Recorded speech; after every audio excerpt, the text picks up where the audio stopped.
All right, I resumed recording. I'm not going to make that mistake twice in 1 week. All right.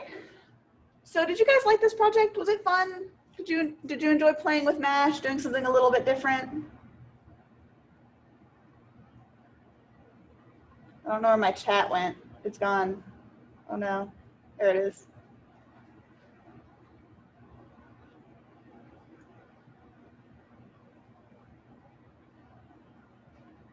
Yeah, MASH is really neat. It can be really fun. You can do all sorts of really cool things with it. This is kind of like my give you guys a break before we start doing the hard fun stuff. Let you guys kind of de-stress. But back to being difficult and having fun things thrown at you. So let's take a look at your guys' MASH projects. We're going to do just a really quick critique. I'll give my kind of 2 cents and then I'll open it up for you guys. Those of you at home, just kind of pop it in the chat. I'll read it out loud. Those of you here, if you have any comments, you can just yell them out.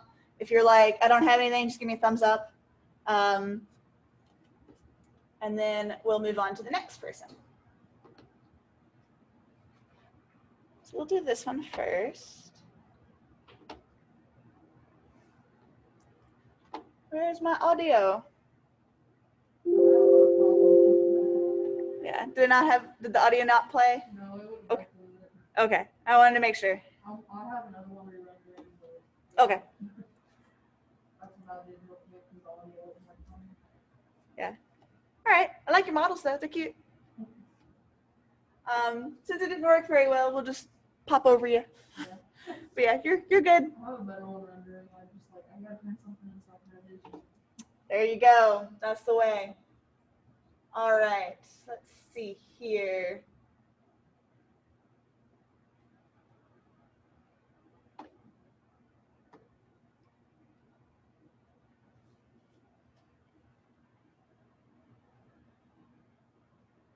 This is nice. I think this works really well.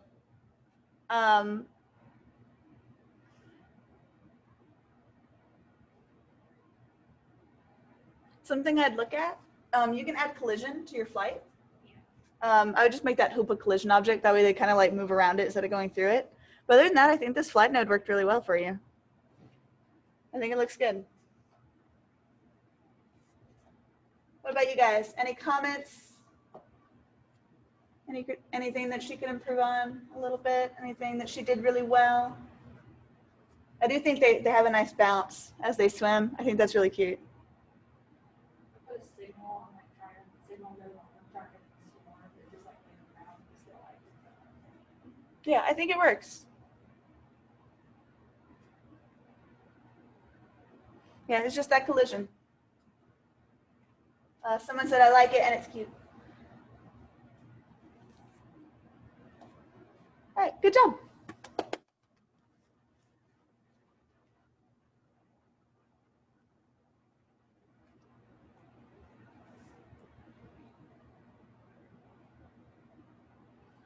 Oh, they're little tadpoles. That's cute.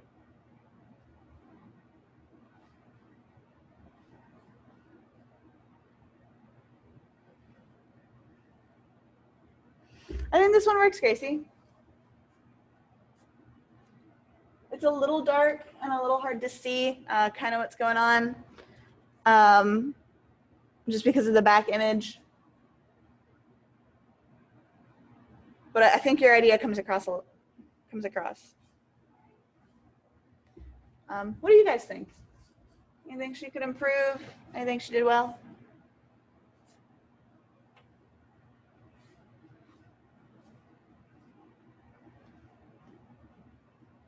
I'm gonna do a thing for the people here in class.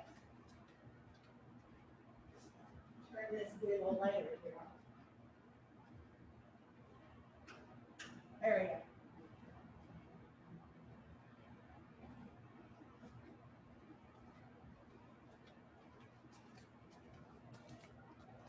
Yeah, I think the perspective looks good. It's just really dark. It's a little hard to see.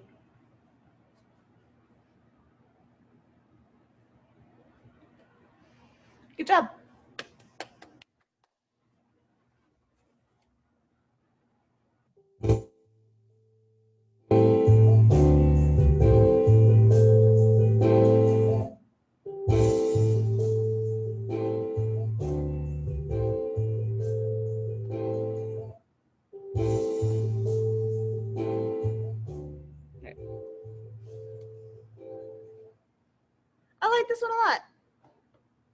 think this works really well. I like that kind of like drum kind of pop. What do you guys think? Yeah, the red cone I think works really well too. I think it adds a little bit of extra motion.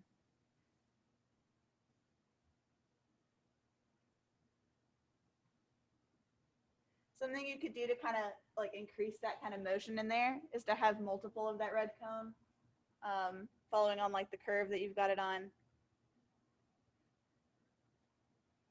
But yeah, it's definitely fun. Any other comments on this one?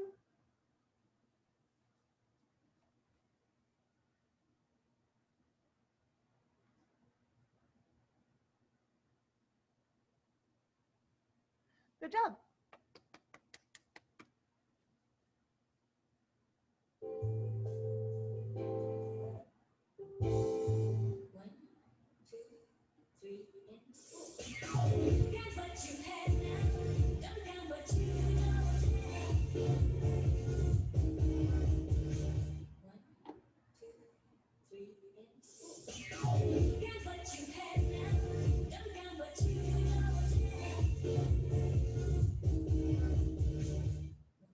I think this is really neat.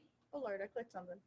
I like that like intro. I like this kind of like black and white noir kind of style with the pop-in buildings. I think that works really well. I would like to see a little bit more camera motion, I think, kind of like that little pop when that happens again. But other than that, I think it looks really cool. What do you guys think?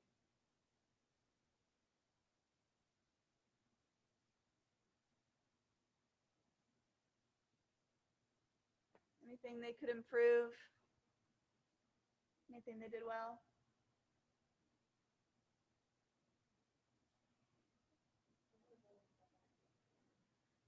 Yeah, some of the buildings are a little hard to see. Maybe having some like grayscale kind of color palettes on some of those different saturation levels of that black and white.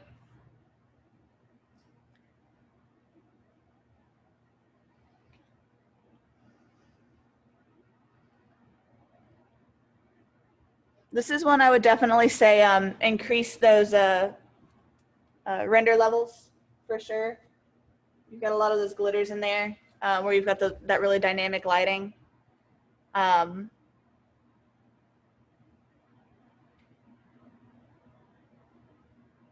yeah, I think it looks good. Any other comments on this one?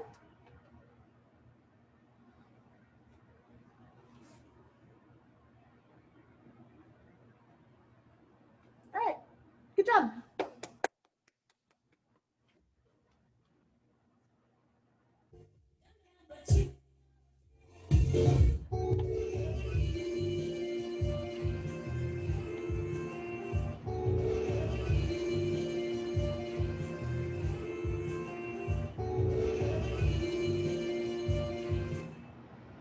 I think this looks neat.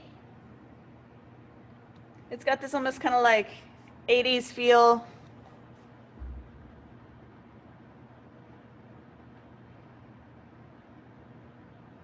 What do you guys think?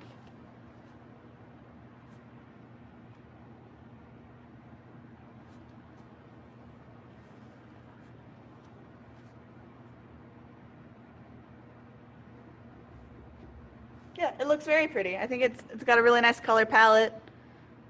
It's got some nice motion in here.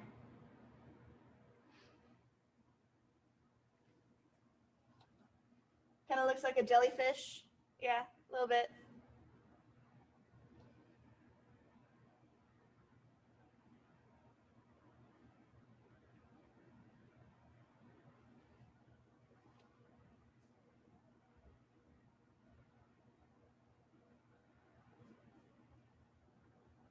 But yeah, no, I think this one turned out very well. Good job.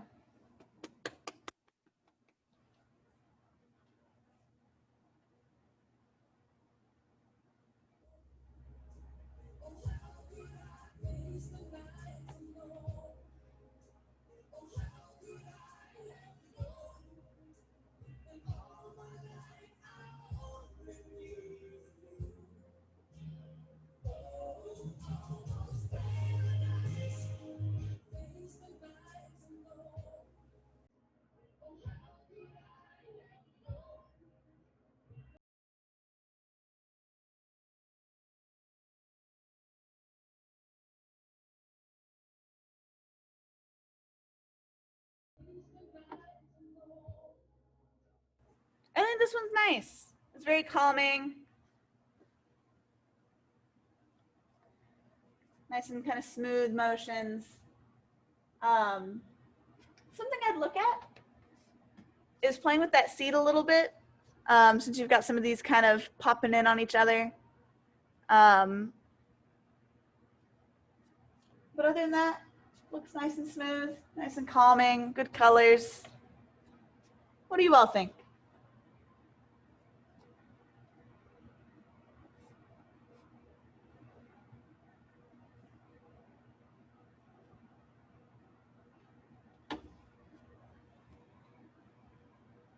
Yeah, I think the 2D look works really well for this kind of motion and scene in here.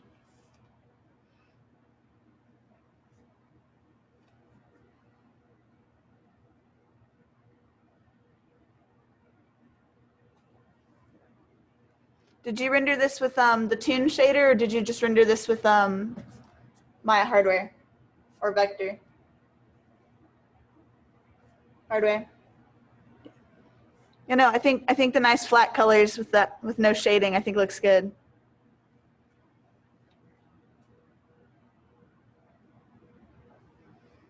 Good job.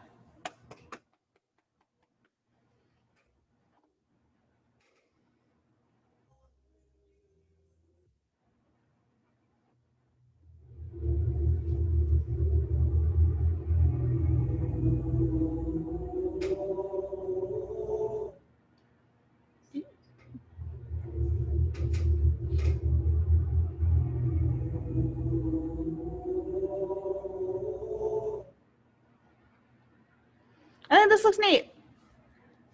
You got that motion working in there for your hoop, didn't you? I really like that hoop, like kind of like popping in. I think that looks really cool. Something I'd look at is maybe your colors in here, or getting like a light in there in that center. Get some really cool dynamic shadows kind of going in it. On the inside of those like particles kind of floating around. But no, I think this looks cool. What do you guys think? Any comments on this one?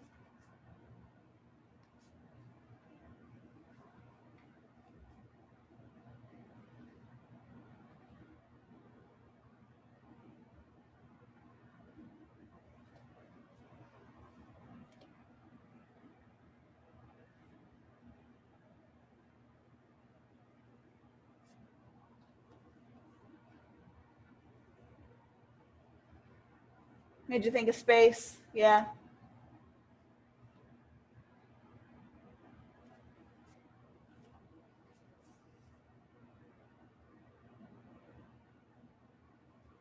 Good job.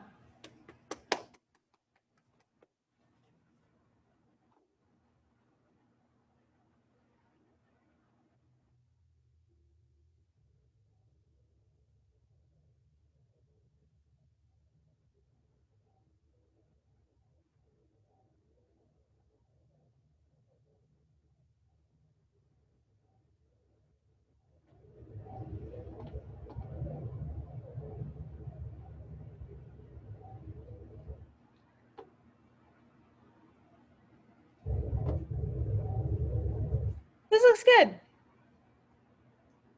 I was trying to figure out if they were like alien fishies or like actual fishies. But no, they look really cool. I think this works really well. They're definitely schooling. They've got that nice tail.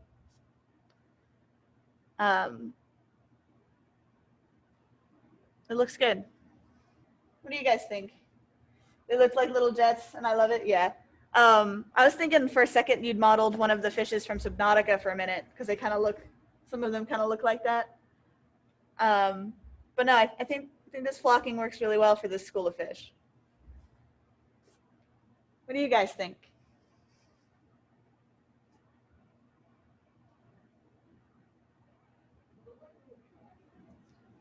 Little like what?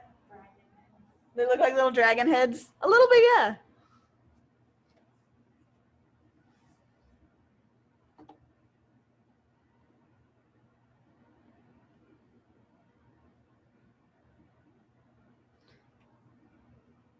a little bit. They look cool though. Do you have any animation on them with their fins to kind of make it look like they might be swimming?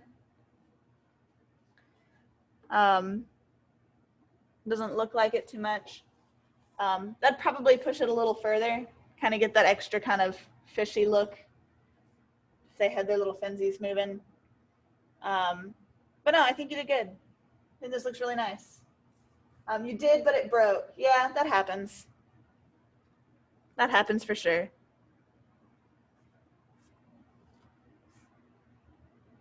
Good job.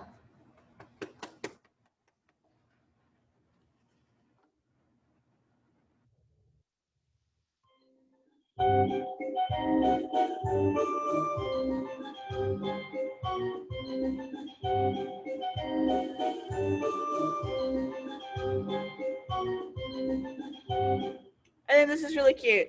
It's very spooky. I think the colors in here work nice. I really like those skulls, kind of like bobbing to the music. And I think the little ghosts circling around work really well.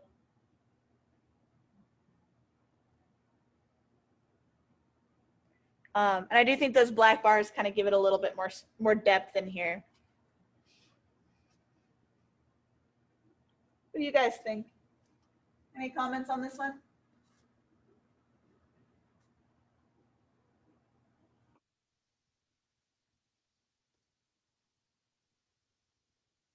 I think you did good. Perfect for spooky, scary skeletons, yes.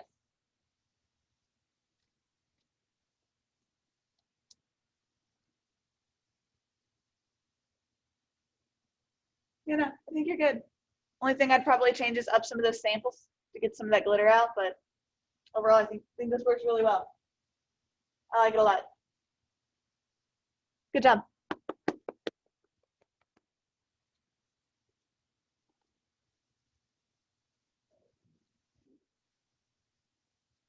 Okay. So did everybody get this kind of hobo file copied somewhere where you can find it? Your homework is going to be working with this little dude. And as I have here under the class files, I do have a note. Hobo 2020 does have some issues. So if something weird happens, just let me know. I've got like a page worth of notes on this little dude for how he breaks. And we'll go over a few of them while we're looking at him. So let's go ahead. Once you've got those copied over, let's go ahead and open up Maya.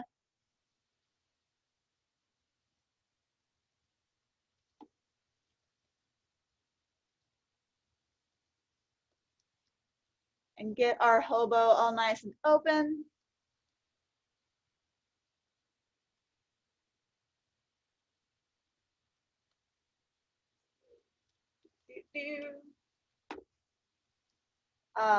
Now there are 3 different versions. Oh, come here.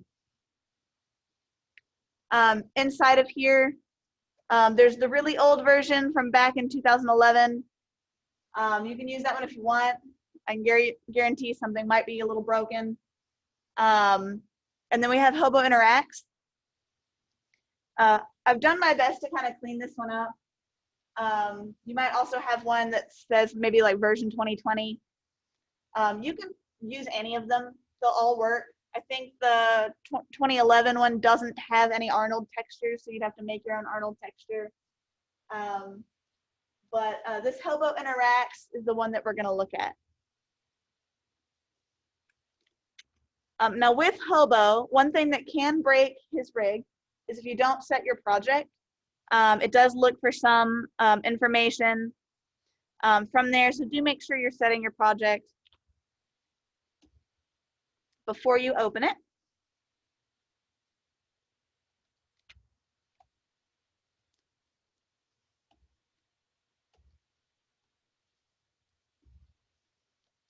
And then it's going to be like, this thing contains middle array nodes. I've done my best to remove them. Nothing I do works. And then you also might get this color space thing in here. Just tell that okay. That's just saying it's using the old style color space instead of a new one. And that's all right.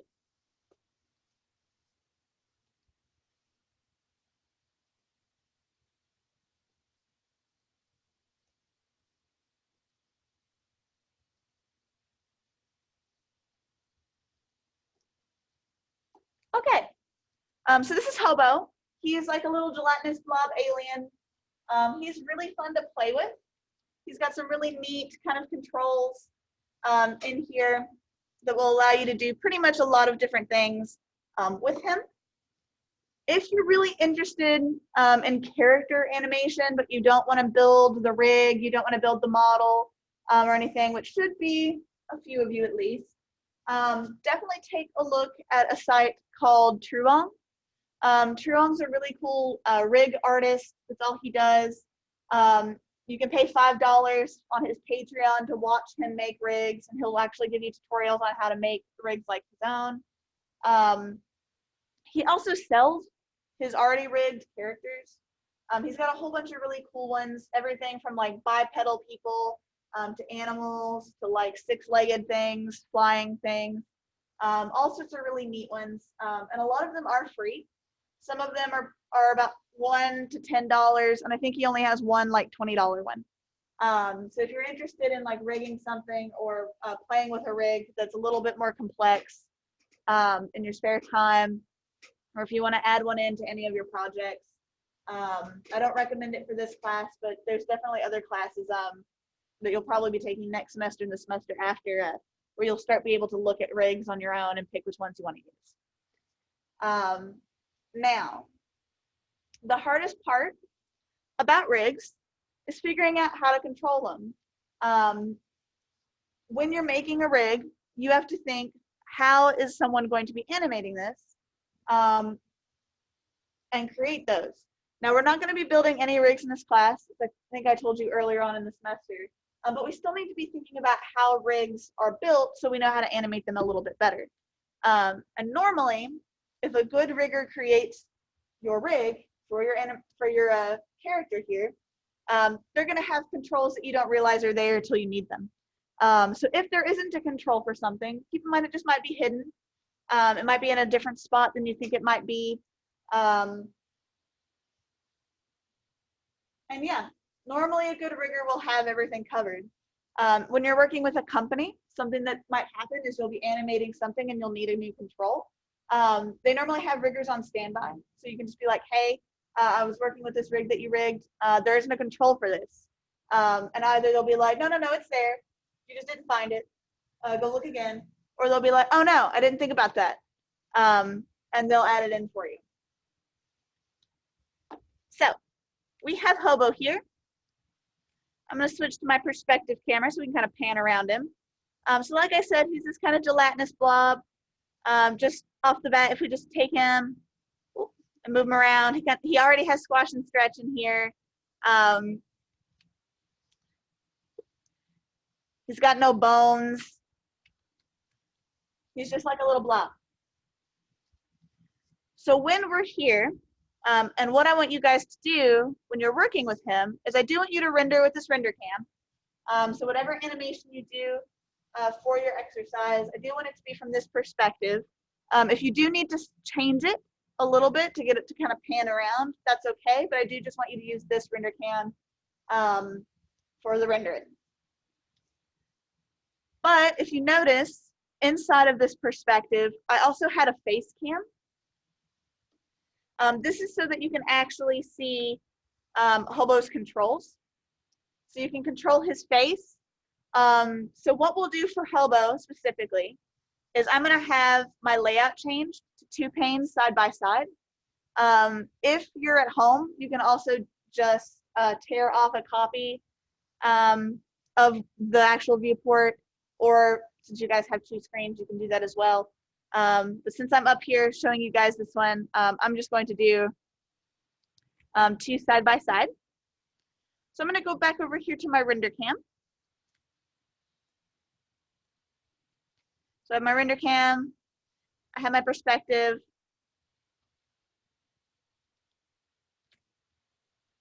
There we go.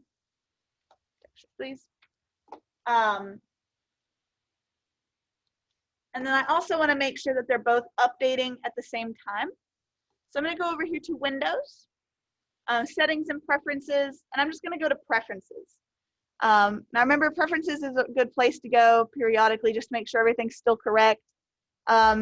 If it ever won't let you undo, you can come over here and make sure your undo is turned on. Again, there is some weird keyframe or key button that you can push that'll turn your undo off. I don't know what it is. The people from the own Autodesk don't really care. I keep sending them questions. They ignore me. But what we want to look at is time slider and this update view. So this is everything you can change about your time slider and playback. So you can change your frame rate. So if you're like, I really need to have a 60 frames per second animation, you can change that here. You can change how long your animation lasts. You can change whether you see grease pencil frames on all of your boxes or just on one. You can also change how large your keyframe or your key ticks are, how big they are by 1, 2, 3, or 4. You can also change whether you're seeing the time or frames, time code and frames, and other stuff. But what we want to look at is this update view. And we actually just want to hit all, because whenever we move something on one of our panels, we want to be able to see it also moving on the other. That way, when we do have our facial rig over here and our render view over here, we can watch as his eye and face moves.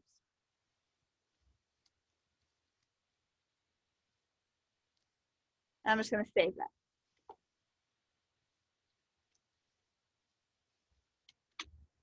So Hobo has a couple of different rigs in here. He has the standard 2 little ring here. This one is for squishing the top of his head just up or down. You can stretch him out, make him more coney. You can pull it down, make him more round. Then we have these little gear looking ones. These are more global. Overall, squash and stretch, squish him down, stretch him up. Again, remember he's made of Jello pretty much. We then have these middle controls. So inside here, we've got these little lollipop looking ones. This is his overall placement inside of this ring. It's kind of like a lean, because he leaned forward, backward, side to side. Whereas this outer control is overall. It does kind of this one. And then you can also kind of shift this one, get some wonky shapes in here. Then we have his bottom controls. We have his like footstep here, right or left. We then have his physical up and down. So if you need to make him jump, you want to use that little cog wheel. We then have his overall movement. This is like his main control joint. So if you wanted to move him forward and backward, this is the one you'll want to use. And then we have the hexagon, which is the overall global controls. This is the one you want to leave alone. This would be, remember, like in the last one, this would be like moving from in here to outside in one frame, that sort of thing. So he's really just this big squishy ball with eyeballs, or with one eye, I should say. You know, he's got that squash and stretch already built in. You don't have to worry about that too much. But he does have a full facial morphing UI. So I'm going to change this perspective here to perspective, and this one to the facial cam, so that we can see kind of what's happening in here with his face. So here we have Hobo and his facial UI. So this first one here is where is his eye positioned in his body. So you can move it down, you can move it up. All of these are keyframeable. It's just a different style of rig. We then have his overall looking. So you can get him to look around. We have the eye rotation on the body. So let's say if he's looking up, he might also be rolling his body up. So his eye might move physically in his body.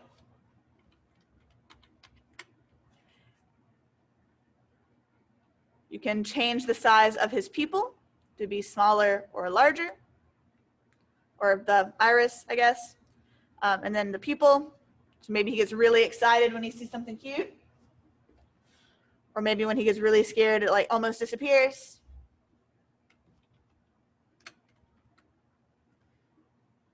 You can also change the size of the skin around the eye.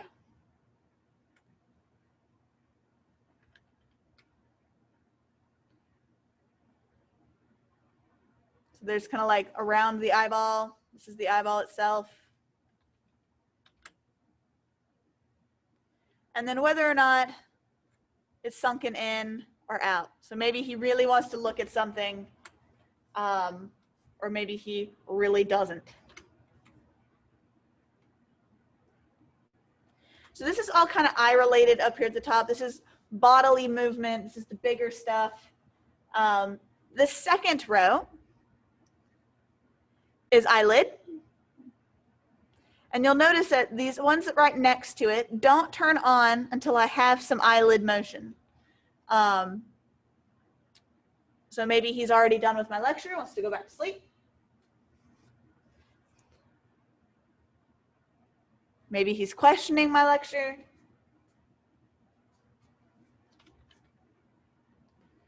We also have a little bit of overflow here.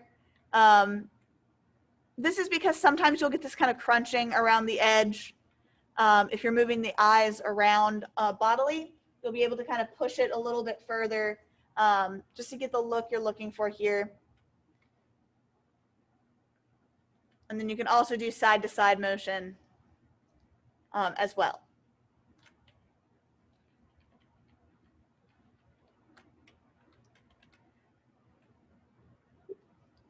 Now this other one, this is the skin over the eye, kind of like an eyebrow.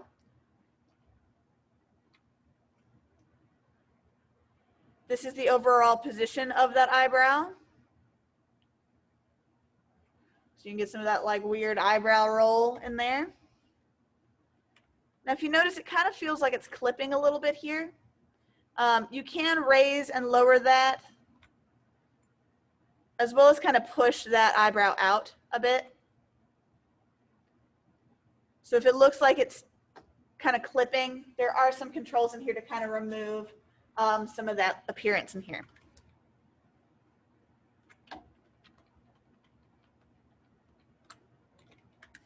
Then we have the bottom lid. This one does the exact same thing. Maybe he's super excited to be here.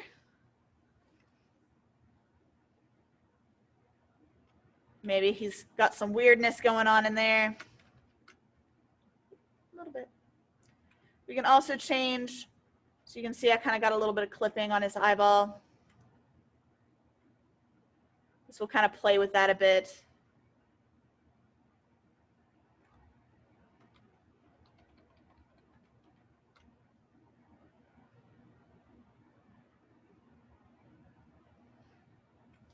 And then we have that underbrow. And maybe that needs to be popped out a little bit. So you can kind of play around in here and change how this interacts to get the exact kind of facial and emotional look to Hobo that you need.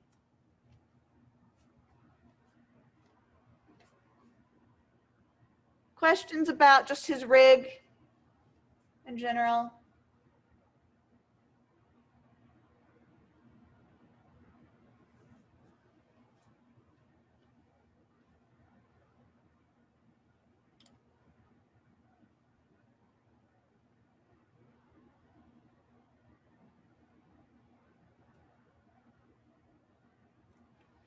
All right. Now, if you don't want to undo things, you can go in your channel box here. And you can change these back to 0 if you need to. It'll only let you change things that need to be changed.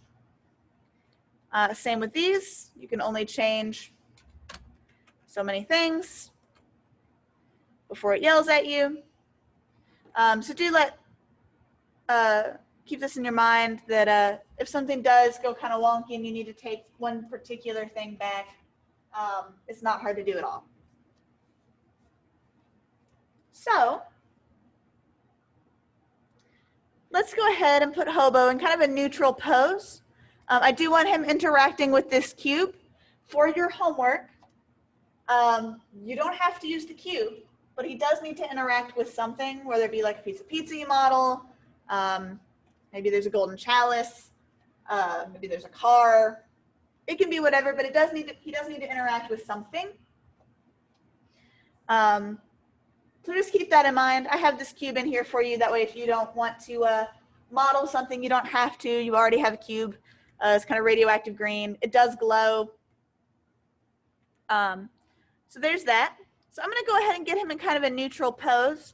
So this is very staged. It's very straight up and down.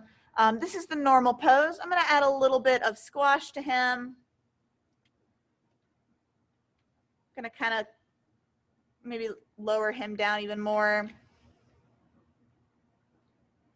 Kind of lower his lower half. Get him nice and squished. And then I'm also going to take this eye control and make sure I'm placing his eye where it needs to be.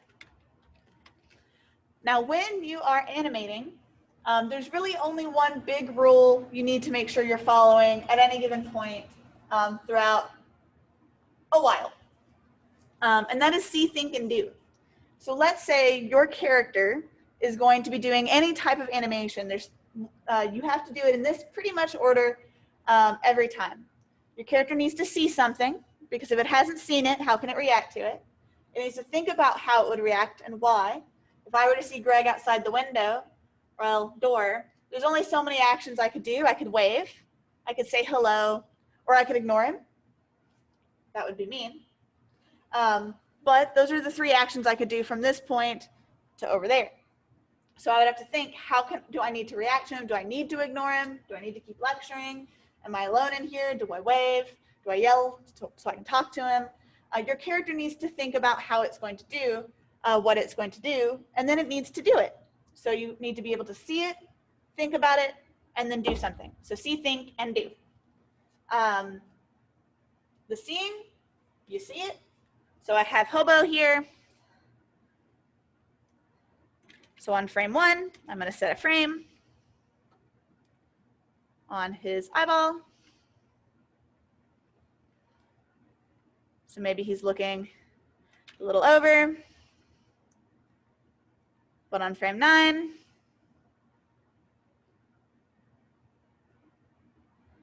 he sees the cube. So that by frame 13, he can act on it. So we have our seeing. He'll think about it. Maybe on this frame 13, he'll lean forward. Maybe he stretches, like, oh, something's interesting. And then his action would probably be to jump over to it. Something else you need to keep in mind when working with Hobo or any other character is how are they going to react themselves to it? Again, this is part of that thinking. Are they going to be excited? So is he going to be like, ooh, it's a cube?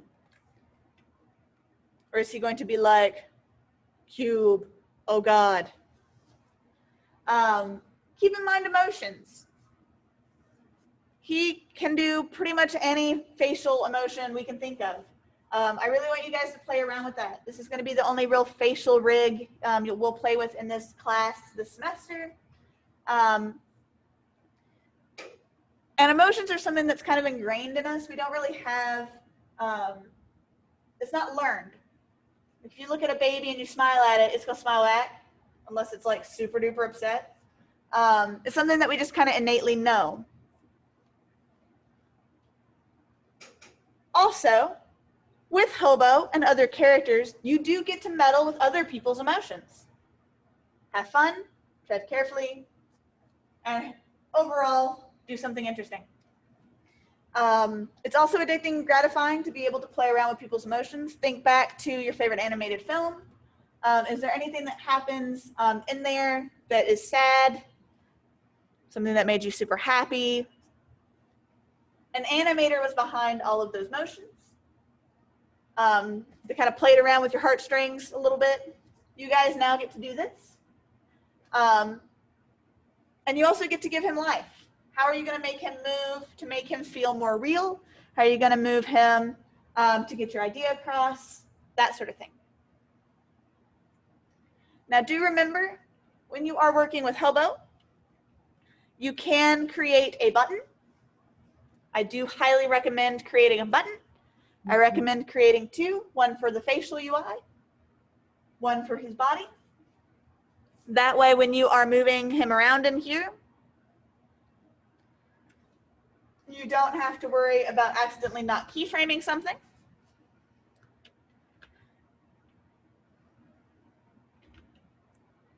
So if I wanted to get him to jump,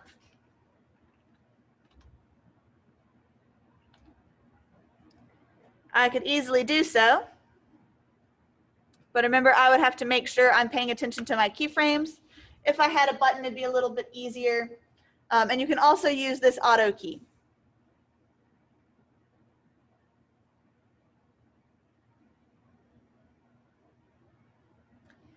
Again, he does stretch quite nice.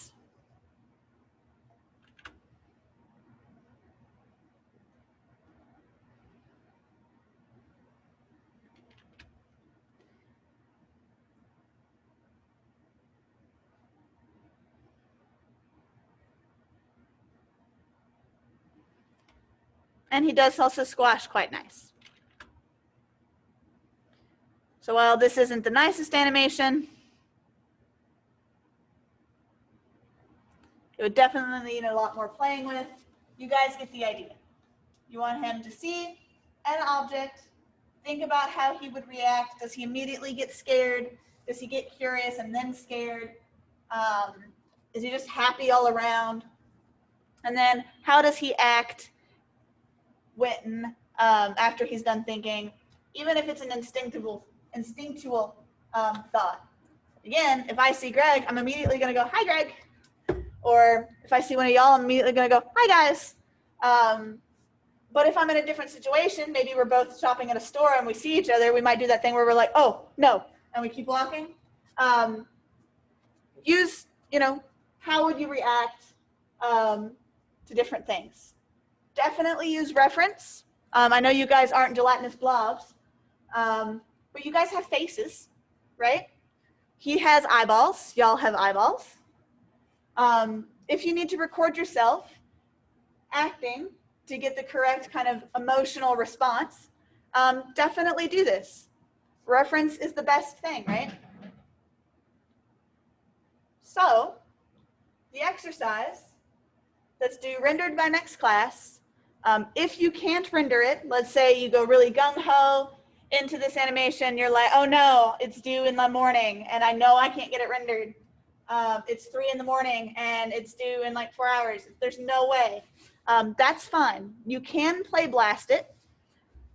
But what I want you to do, if you're going to do that, is come up here to show and make sure all of these controllers and NURBS curves, surfaces, hulls, and CVs,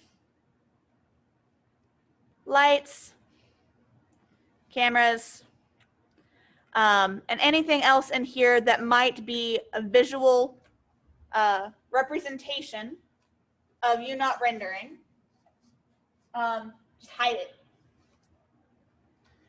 That way if you don't need to or don't have time to render, you still have a nice looking play blast that isn't showing that it's a play blast. This is a good cheat. I mean, I can still tell it's a play blast because the lighting will be weird and things like that, but you'll still have a nice, good animation with no distracting curves or controllers. So like I said, this will be due next class. So it is due Tuesday. Like I said, the box can be changed. You can do whatever you want. He just needs to interact with some other type of object. And then also make sure that your keyframes, you have enough that your neighbor or a random person walking off the street would understand what's happening in here. So there is no time limit. You can have as many keyframes as you want. You can set this thing to 1,000 if you want, and to 1,000 keyframes. But it needs to be very clear what's happening. The main way I grade this is I take it home, I have my wife look at it, and if she understands what's going on, you get the point. If she's like, I don't get it, you didn't get the prompt. So far, that's never happened. Normally, she's like, haha, those are all funny. I like this little dude. But just keep in mind, that's how I grade this one. So make sure your animations are clear. Make sure you're going pose to pose. Make sure you're going in your graph editor. And play around with this to get the best animation you can. Because this little guy's fun to play with. Once you start playing around with his controls, he gets a lot more fun. Really be sure that you're describing all of the motions in here visibly. It's clear. Communication is everything. And since he can't talk, his only communication is with his acting. It's with his eyeball and his gelatinous nature. Does anyone have a question about Hobo or what to do?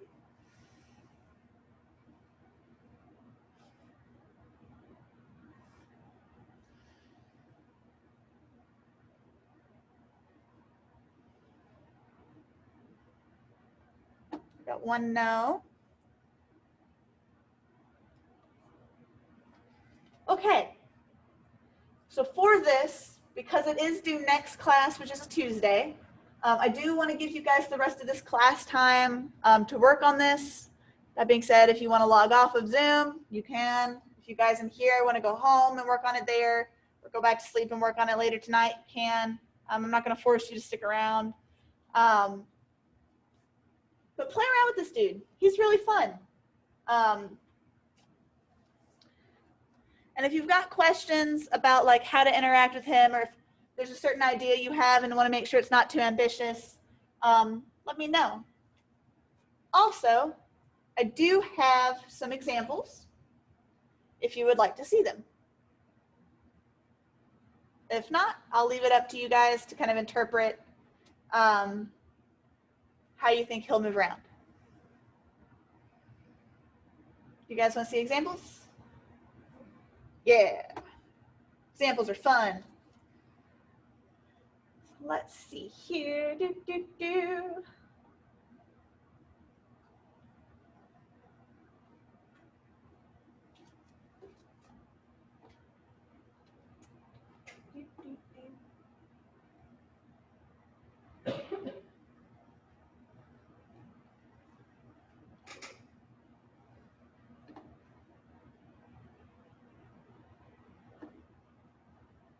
Now you can also do Hobo in 2D.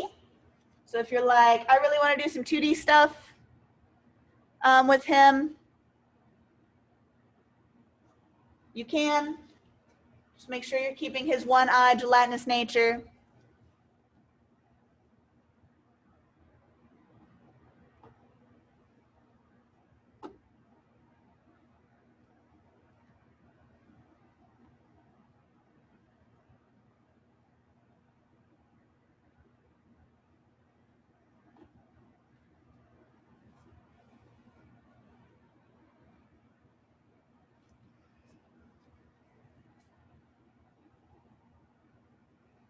So this is an example of what that Play Blast version looks like.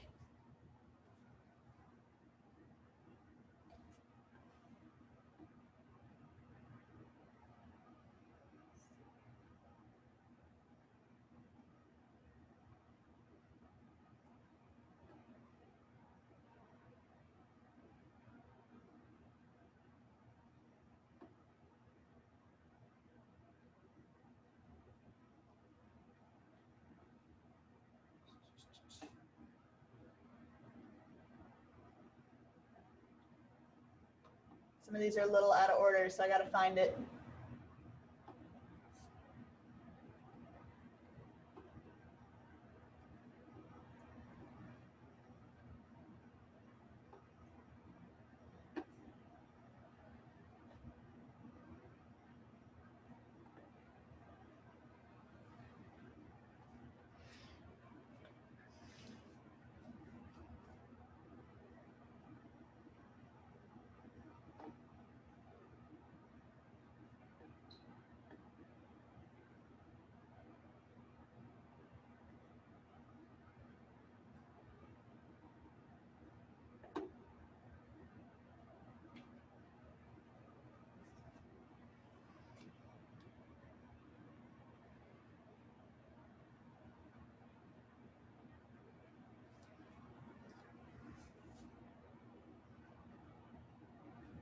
So you can do some different things with him.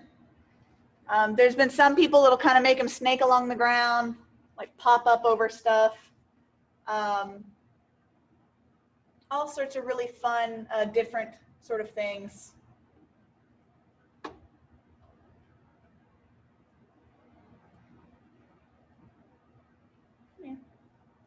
That you can do.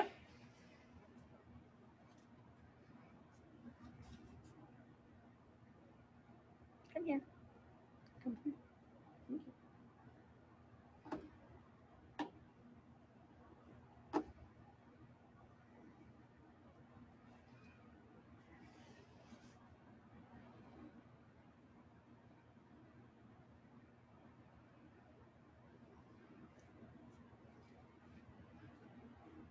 So you can have fun.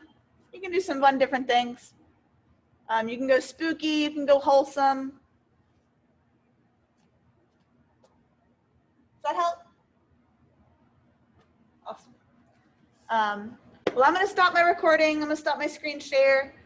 Those of you that are remoting in, I will be popping it right back up. So if you do have a question, you can pop right back in, but if not, you don't have to. Bye, online people. Goodbye. Goodbye.